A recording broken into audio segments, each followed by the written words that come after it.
এবং রাসূল আকরাম সাল্লাল্লাহু আলাইহি ওয়াসাল্লাম আমাদেরকে বলে গিয়েছেন সাহাবে কেরাম রাদিয়াল্লাহু আনহুম সম্পর্কে, আসহাবি কান নুজুবি মানিক তাদাইতুম ইহতাদাইতুম।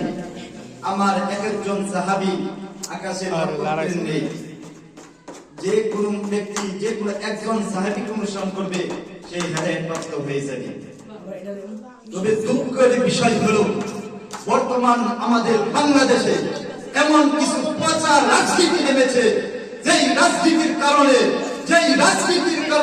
যেই মার্কার কারণে আমার নবীকে তারা বাদ দেয়, নবীর সাহাবীদেরকে গালাগালি করে।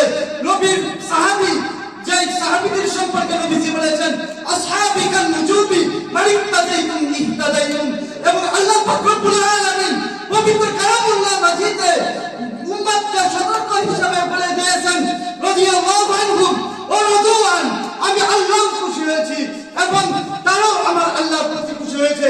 ওই সকল সাহাবীদেরকে তারা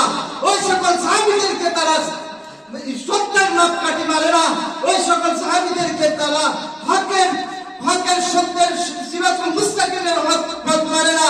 যে সকল রাজনীতি দল যারা রাজনীতি করেন, ওই সকল রাস্তা দিয়ে যেই রাস্তার মাধ্যমে আমার নবীকে চেনা যায় না, আমার আল্লাহকে পাওয়া যায় না, ওই সকল রাজনীতি